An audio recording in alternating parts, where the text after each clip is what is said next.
Halo. Morning.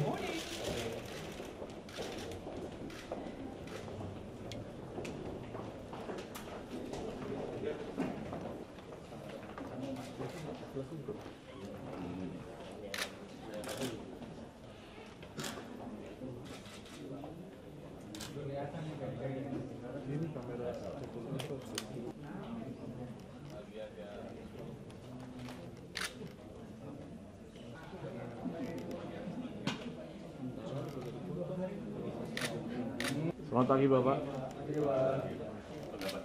Baik Pak.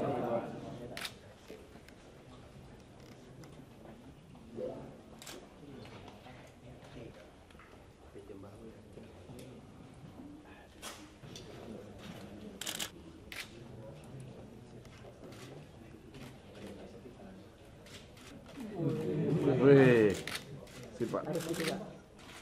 Sejak 2005 SBY kita bubarkan, kita mandiri,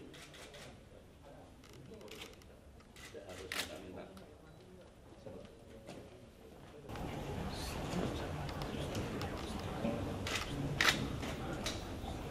Nanti sundul kepalanya.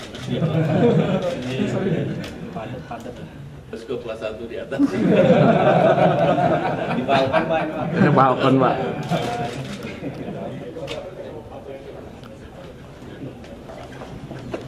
Malah Presiden Lagarde, welcome. Alright, yes, alright. Thank you. Hello. Sergey, how are you? Welcome. Welcome. Hello. Oke, jangan diterjang kali ya. I'd like to personally welcome you to Indonesia.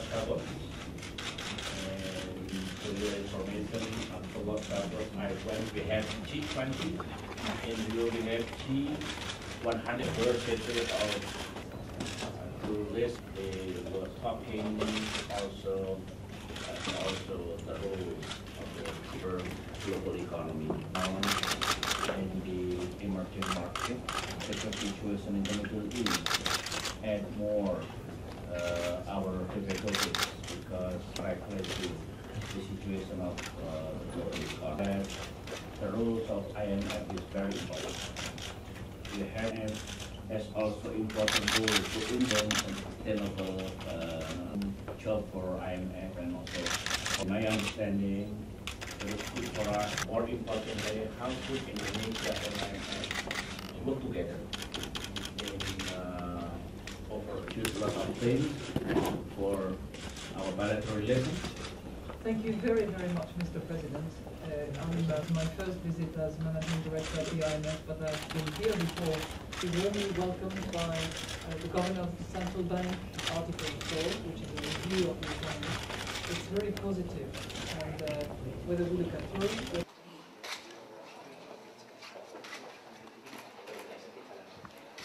Sekarang gagah sama IMF kita.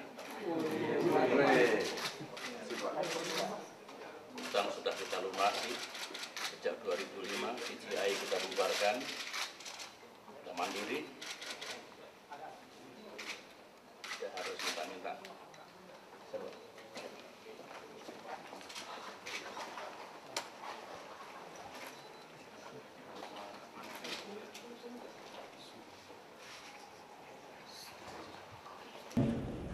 Menerima Managing Director IMF, Ibu Lagarde, dalam satu kunjungan konsultasi dan kerjasama yang sangat produktif dalam pembicaraan tadi pagi, barusan saja. Bapak Presiden menerima Ibu Lagarde dalam kapasitas sebagai Managing Director IMF, yang sebelumnya beliau adalah Menteri Keuangan Prancis yang pernah berkunjung juga ke Indonesia. Poin-poin penting yang disampaikan Ibu Lagarde menyampaikan tentang situasi perkembangan ekonomi global, terutama khususnya krisis yang dihadapi dalam Eurozone, dan kemudian bagaimana IMF dan Indonesia dapat memberikan kontribusi dan peran di dalam overcoming situasi perekonomian global.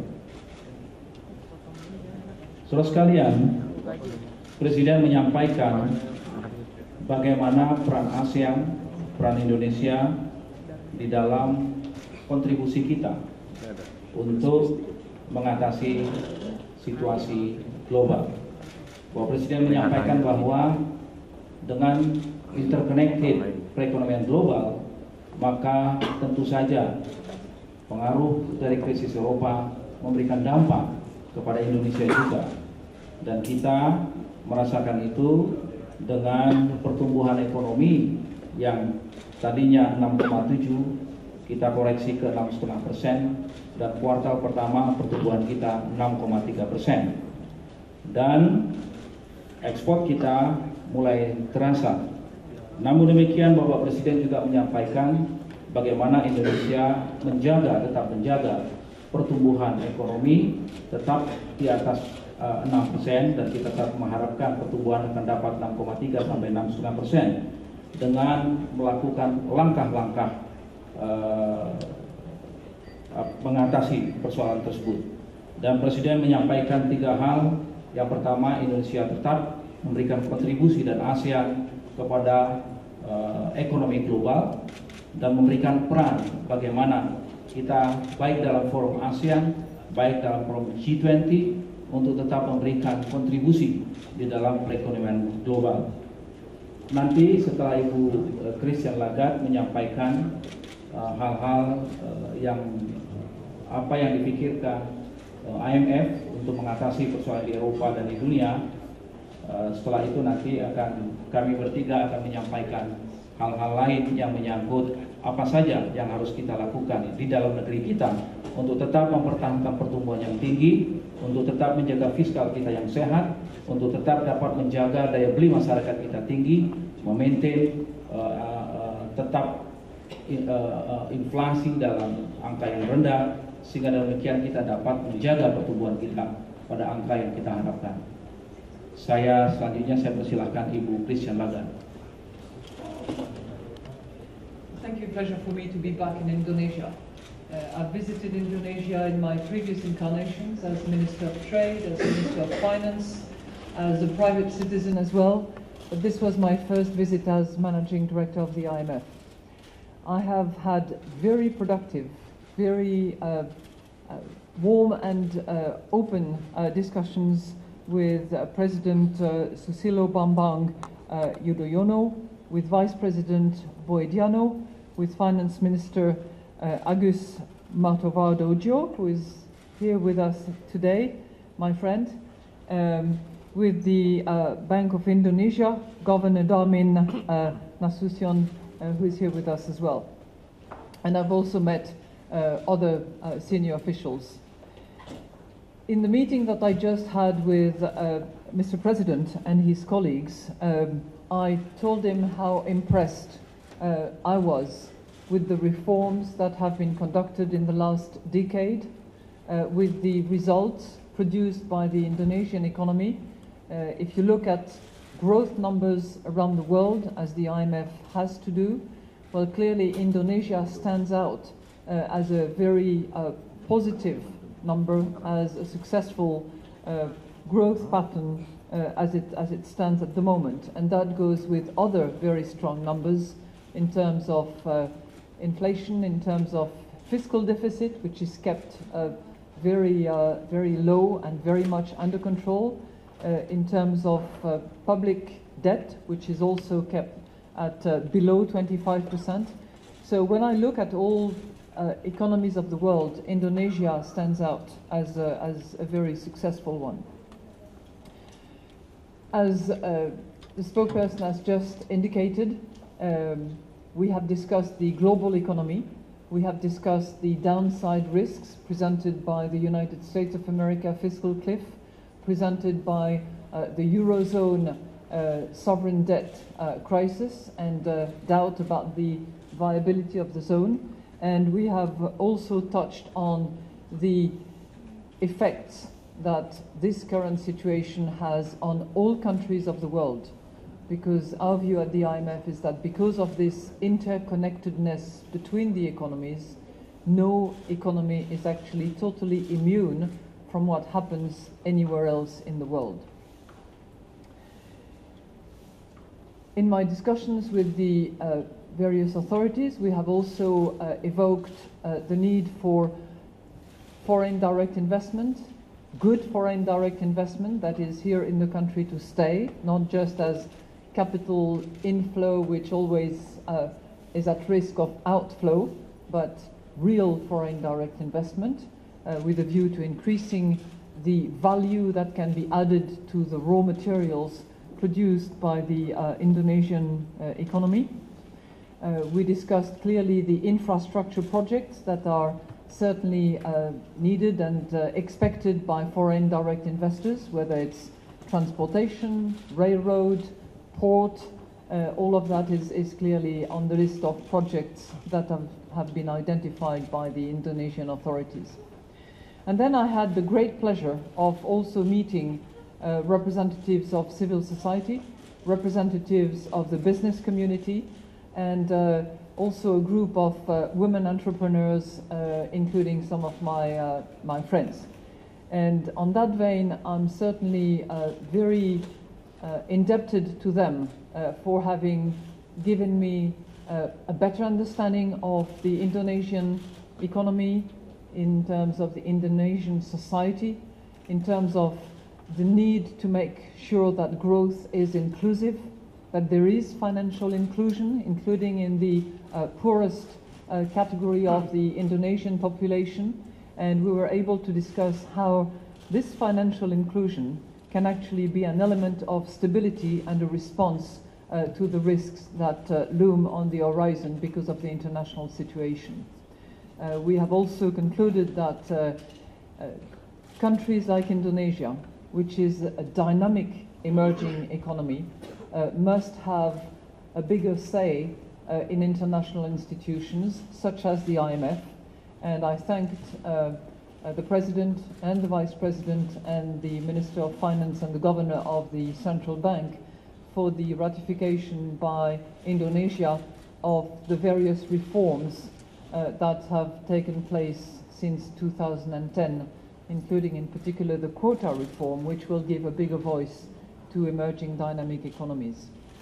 With that, we have decided that we should pursue our partnership, pursue our discussions, and I'm pleased to say that this is a common goal for both my institution and the Indonesian authorities and my Indonesian colleagues and friends.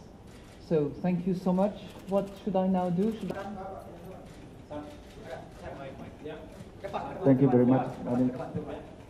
My name is Mulyanda. What about, is there any plan or contribution for energy subsidy while now after peak? Well, I know it's on the mind of many of you, but you know, the commitments that have been made by the leaders, in particular at Los Cabos, are matters that they have to then take home and decide upon. So it's not for me to, you know, request or demand, or it's a cause that has to happen back at home in many of those countries that have made commitment, and it's what it should be. I just want to, you know, for everybody's information, to remind that these contributions that have been volunteered by many, many countries around the world are not gifts, they're not grants. They continue to be the reserves of the countries that contribute. They can only be used as second line of defense, and they are not allocated to a particular region of the world. So it's not like it was, you know, a big pot of money that is available for Europe. No. The IMF has 188 members, and in case of serious economic crisis, no one is immune. And my concern is that I have to be able to respond to the needs of those countries that are low-income countries, that are middle-income countries, that are emerging, as well as advanced.